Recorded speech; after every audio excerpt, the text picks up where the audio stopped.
Boa noite a todos, caríssimos colegas. Gostaria de saudar ao professor Dr. Everton Ricardo Lutz. Meu nome é Gabriele Yessin, faço parte do curso de Direito e hoje vou apresentar um trabalho na disciplina de Ciência Política e Teoria do Estado sobre o assunto de regimes políticos.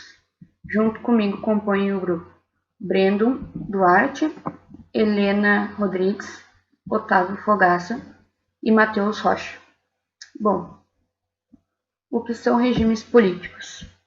Os regimes políticos são a maneira em que um governo atua, a forma como ele atua.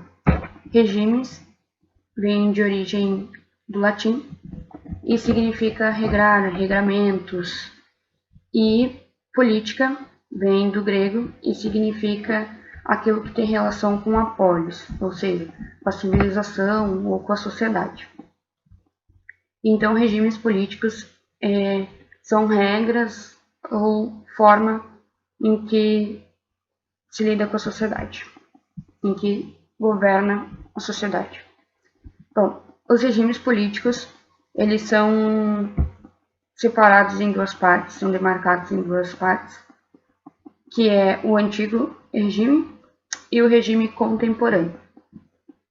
O antigo regime, ele é subdividido pelo absolutismo, que é um regime em que disponibilizava todo o poder aos reis e estes podiam interferir em que quisesse dentro da política e também dentro de outros aspectos sociais, como educação, saúde, e eles tinham todo o poder e toda a autoridade que desejassem. Até mesmo poderiam interferir na vida pessoal da população. Alguns filósofos também acreditam que esse poder era divinizado, ou seja, os reis se diziam escolhidos por Deus para governar e por isso tinham toda essa liberdade e essa aceitação para poder governar do jeito que desejasse, do jeito que quisesse. Nós temos também o regime caciquismo ou mandonismo, que é pouco conhecido. Esse caciquismo e mandonismo é um regime que ficou bastante conhecido na colonização do Brasil, pois era liderado por chefes ou mandões, donos de territórios, e eles comandavam seus territórios, as suas terras e quem morasse ali, quem vivesse ali perto. Era muito comum na colonização no Brasil. Nós temos também o czarismo, que é uma espécie de poder semelhante ao absolutismo.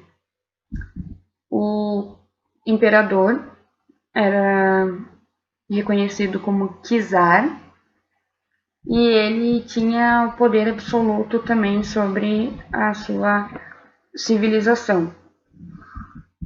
Esse poder ficou bastante conhecido na Rússia no período de 1547 até 1917, época em que se iniciou a Revolução Russa.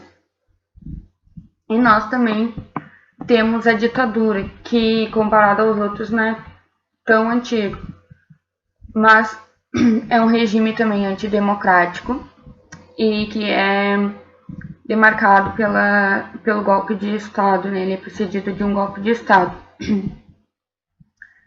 Nos regimes contemporâneos, nós temos a democracia, que é instalada no Brasil, né? Utilizada aqui no Brasil.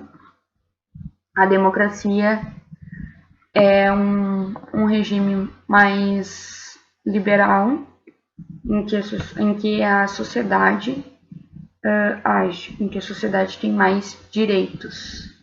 Então, é um regime demarcado pela liberdade de pensamento, pela liberdade de expressão, pela liberdade política também.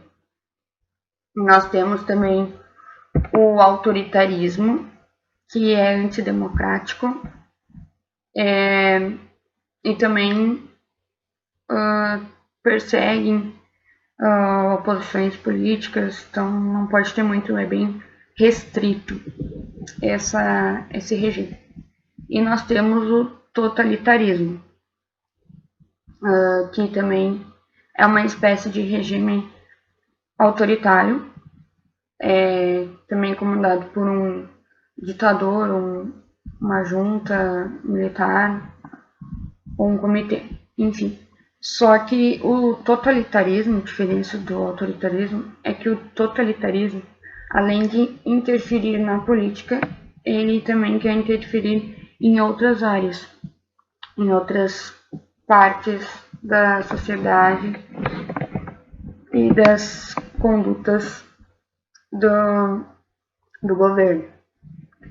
O autoritarismo, só fazendo uma observação aqui, ele também é demarcado por alterar e manipular a Constituição. Então, logo o totalitarismo também faz esse tipo de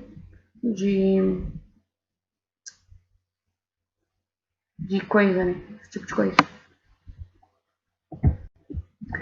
Bom, a maioria dos regimes são antidemocráticos e autoritários, né? Como a gente pode ver. E ainda hoje, mais de 50 países ainda são autoritários, ainda constituem esse regime. Entre eles está a China, está a Venezuela, a Cuba, enfim, vários outros países, como eu disse, mais de 50, né?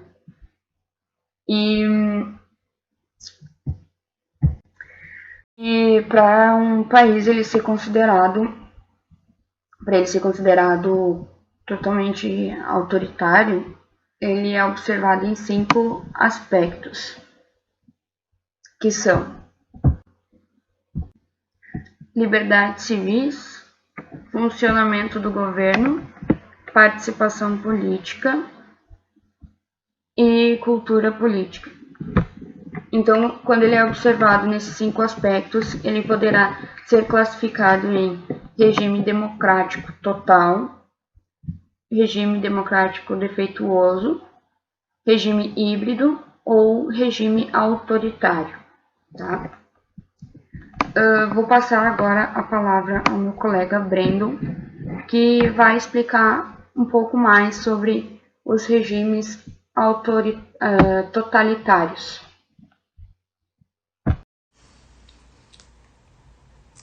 Boa noite, meu nome é Brandon William Duarte e eu sou estudante do curso de Direito. O meu trabalho é sobre regime político, tá? E a minha parte nesse trabalho é trazer exemplo de algum regime que realmente tenha acontecido no Brasil ou no mundo, tá? Mas antes de eu fazer isso, eu queria explicar para o professor que, como meu celular ele tá na horizontal e a minha câmera ela tá aqui nesse canto e eu tô olhando pra cá, né? Dá a impressão que eu estou olhando para qualquer outro lugar, ou para a parede, ou, né? Mas não, eu estou olhando para o celular e para vocês. Só que eu não consigo olhar para cá. Me agonia. Eu sinto muito, mas eu não tenho o que fazer, que eu não consigo olhar para lá. Então é isso mesmo. Bom, então voltando. A minha parte nesse trabalho era trazer exemplos, né? Já vou deixando claro que eu trouxe exemplo de regime totalitário. E antes disso eu vou explicar um pouquinho do que se trata um regime totalitário. Bom, esses tipos de governo, eles começaram a surgir logo após a Primeira Guerra Mundial, né? Devido a uma grande crise no capitalismo e no liberalismo. Tá? E esse governo, ele consiste em controle absoluto, né? Tanto de um partido quanto de um líder sobre toda uma nação. Bom, esse representante do Estado, ele detinha amplos poderes tanto sobre a vida pública quanto da vida privada. Então ele tinha um poder enorme sobre a vida dos outros, né? Bom, como todo um partido totalitário, algumas das suas características são... Eu vou tentar olhar um pouquinho pra cá, mas não garanto nada. Bom, algumas dessas características são um governo centralizado, o nacionalismo extremado, o antiliberalismo, o militarismo, eles tinham um partido único, culto ao líder e o expansionismo territorial. Não são todas, são só algumas dessas características, tem diversas outras, mas essas são as principais de um regime totalitário. Bom, tem diversos exemplos de regimes totalitários. Entre eles tem o stalinismo soviético, o fascismo, o nazismo, o salazarismo e o franquismo. Existem diversos outros também, mas o que eu vou trazer e falar um pouco sobre eles são o stalinismo soviético e o fascismo. Como todo um partido totalitário, algumas das suas características são... Eu vou tentar olhar um pouquinho pra cá, mas não garanto nada. Bom, algumas dessas características são um governo centralizado, o nacionalismo extremado, o antiliberalismo, o militarismo, eles tinham um partido único, culto ao líder e o expansionismo territorial. Não são todas, são só algumas dessas características, tem diversas outras, mas essas são as principais de um regime totalitário. Bom, tem diversos exemplos de regimes totalitários. Entre eles tem o stalinismo soviético, o fascismo, o nazismo, o salazarismo e o franquismo.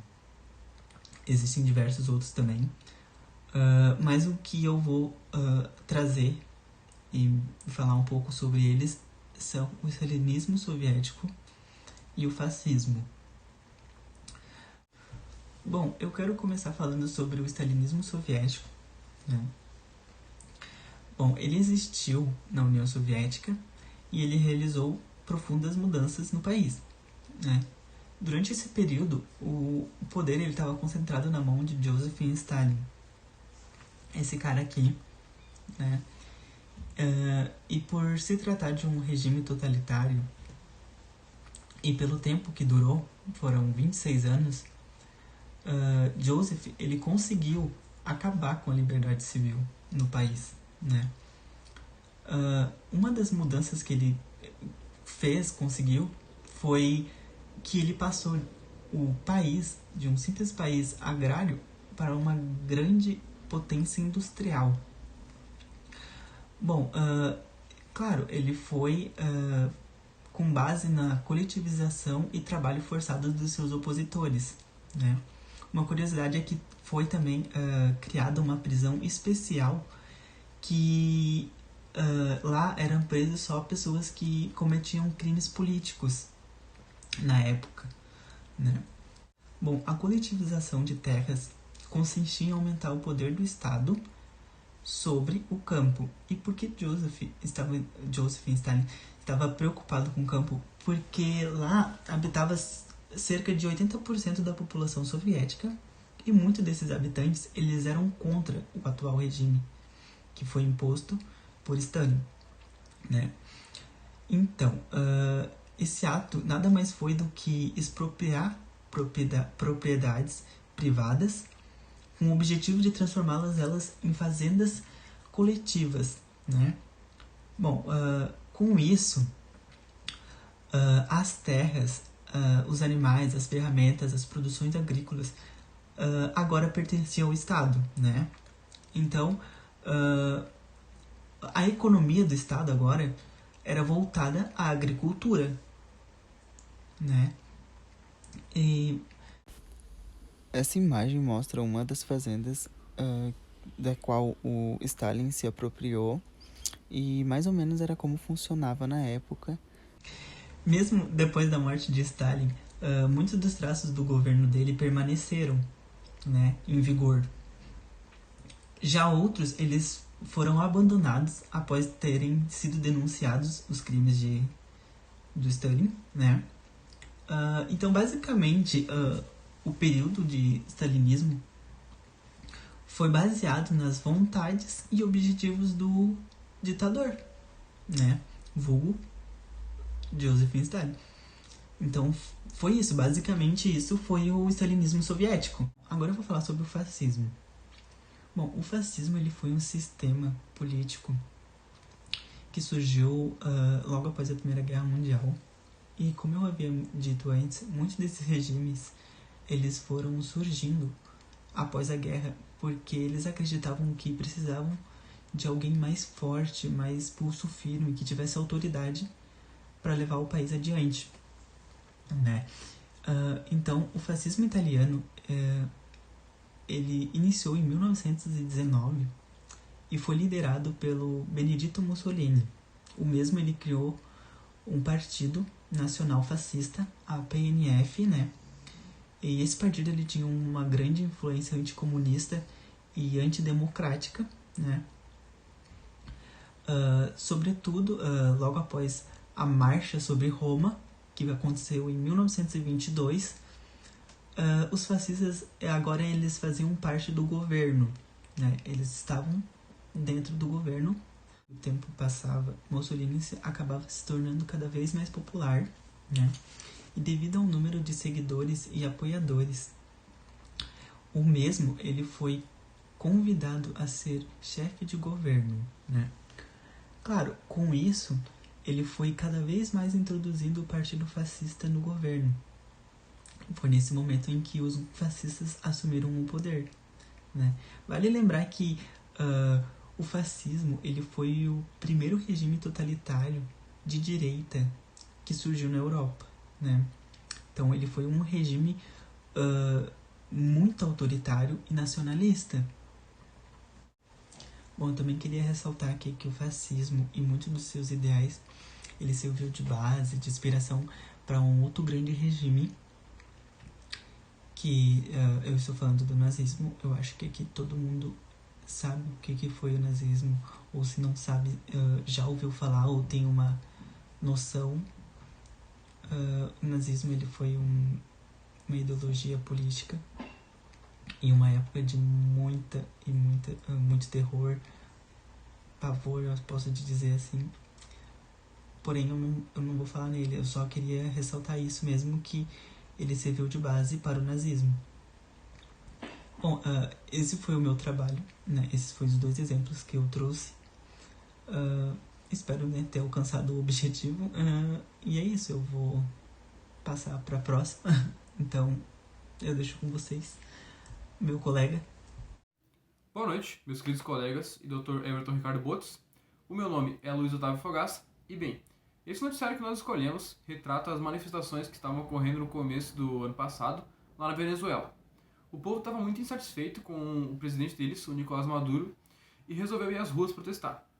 Por conta disso, a oposição ao governo dele cresceu e surgiu o candidato Juan Guaidó. Ele se auto-intitulou presidente da Venezuela e acabou recebendo o apoio do Bolsonaro e do Trump para fazer essa candidatura dele.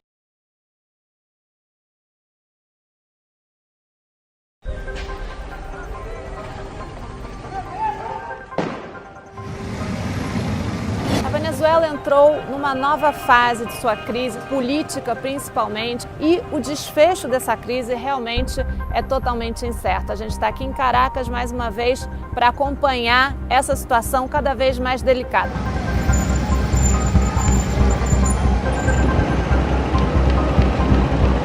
Em dia 23 de janeiro foi um dia de muitos protestos na Venezuela, incluindo na capital Caracas e diversas outras cidades do país.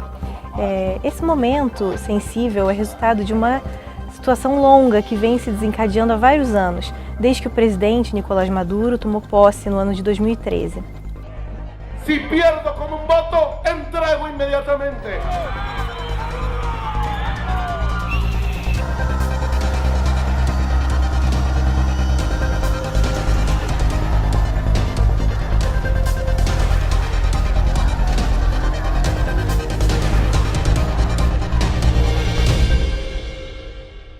A la memoria sagrada y pura de Hugo Chávez. O presidente Nicolás Maduro tomou posse em 2013, num ano em que a Venezuela já começava a ver sua economia entrar em dificuldades. Em 2014, houve uma queda do preço do petróleo que atingiu bastante a economia por ser dependente justamente do petróleo. E isso começou a criar essa crise que nós vemos até hoje, de escassez de produtos básicos, de remédios, de alimentos, que afeta muito a população. Em 2015, pela primeira vez em muito tempo, a oposição se tornou dominante no parlamento. E com isso aumentou a pressão sobre o governo do presidente Nicolás Maduro, porque o executivo era chavista e o legislativo dominado pela oposição, que queria um outro tipo de governo. Com essa pressão aumentando, em 2017, nós vimos protestos massivos na Venezuela. Foram 4 meses de muita repressão e muita violência que terminaram com 125 mortos. Nessa época também nós vimos diversos líderes da oposição serem presos, sofrerem algum tipo de represálias ou então irem ao exílio, alegando serem perseguidos pelo governo de Maduro.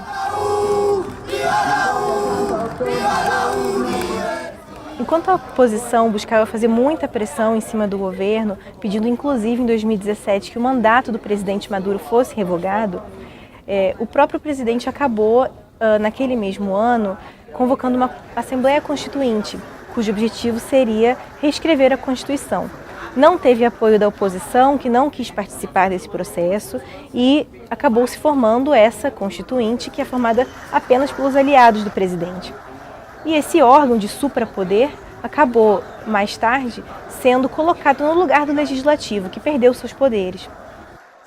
Juro cumplir y hacer cumplir nuestra Constitución bolivariana y llevar adelante todos los cambios revolucionarios que nos permita llegar a la Venezuela potencia de la paz, la prosperidad y la felicidad de nuestro pueblo, lo juro.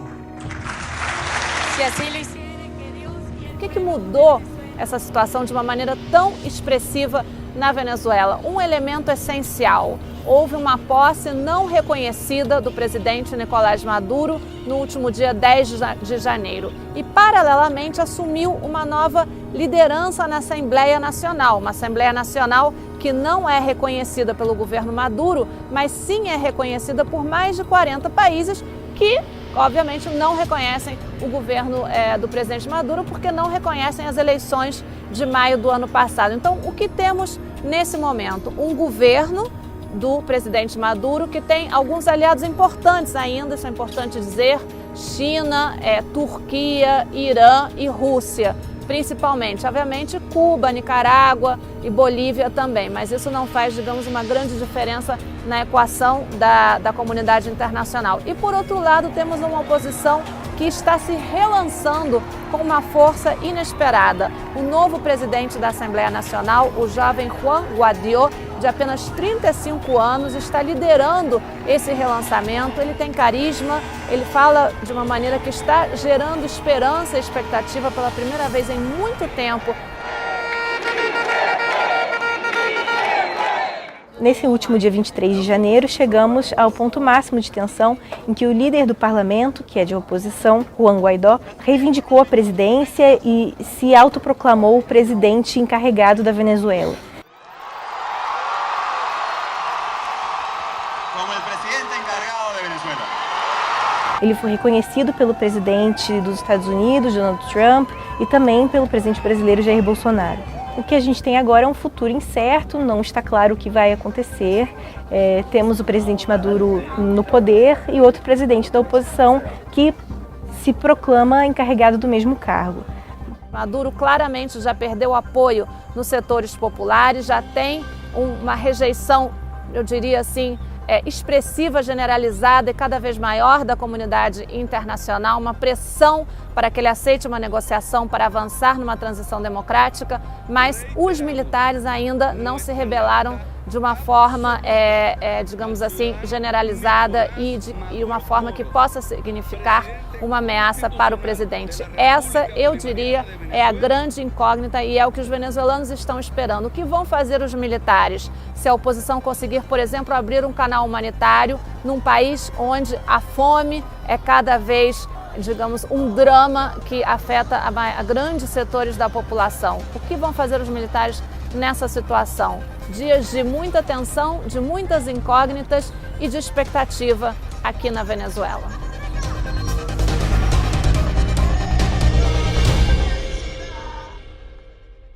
Bom, eu vim apresentar duas questões de concurso. Eu não achei da OAB, então eu trouxe de outro concurso. A primeira é da prova da ANSEP de agente de Polícia Civil de 2018. A questão é assim: formas de Estado, sistema, forma e regime de governo são fundamentais para a existência de um Estado propriamente dito. Diante das alternativas, a seguir, marca correta. A resposta correta é a B. E a A diz assim: em países de regime parlamentarista, como no Brasil, o chefe de Estado é o ministro das Relações Internacionais e o chefe de governo é o presidente da República. Como função, precisa representar o Estado Federal na comunidade internacional e da unidade de Estado em nível interno. Primeiro que o Brasil não tem regime parlamentarista, sim presidencialista, então já está errado. E como atuam esses cargos varia de país para país. Geralmente, na maioria dos casos, o chefe de governo é o primeiro-ministro em questões de parlamentarismo. E aqui no Brasil, o presidente da República é o chefe de governo e o chefe de Estado. A B, que é a correta, diz assim: o Brasil adota um sistema de governo presidencialista, no qual o principal representante do executivo é o presidente da República, que desempenha o papel de chefe de Estado e de governo. E essa é a resposta correta. Na C, diz que a forma de governo relaciona-se com o modo como interagem o poder legislativo nas funções governamentais. São formas de governo o presidencialismo e o parlamentarismo. E, na verdade, parlamentarismo e presidencialismo são práticas governamentais e não formas de governo. Essa é a A D diz que tem-se como forma de governo um conjunto de instituições políticas por meio das quais um Estado se organiza a fim de exercer seu poder sobre a sociedade. A forma de governo pode assumir confederação, Estado unitário ou federação. E confederação, federação e Estado unitário são formas de Estado e não formas de governo. A E diz que no Brasil o regime de governo é a democracia, tendo um poder central exercido por um presidente, que reparte sua governança entre os Estados federais. E a democracia é uma forma de governo e não um regime. Então, essa também está errada. A resposta certa é a B. Bom, meu nome é Matheus Rocha. Eu participo do grupo sobre regimes políticos e irei falar sobre uma jurisprudência sobre o assunto. Lembrando que regimes políticos têm três tópicos, vamos dizer assim.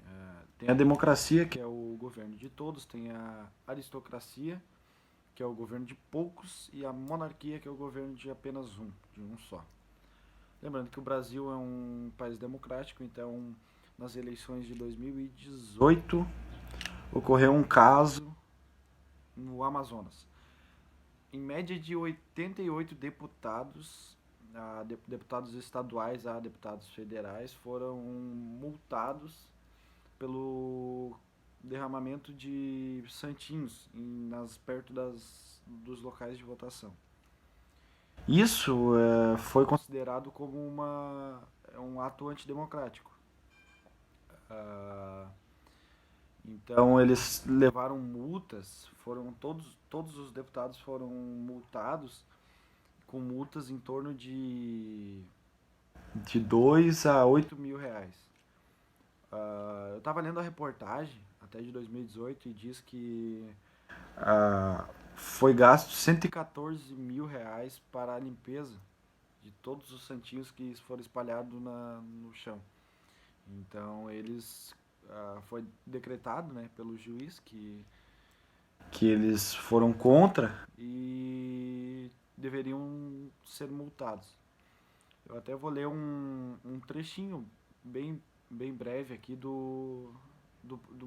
jurisprudência sobre esse assunto, que diz o seguinte: o derramamento de santinhos nas vias públicas próximo ao local de votação configura propaganda eleitoral irregular.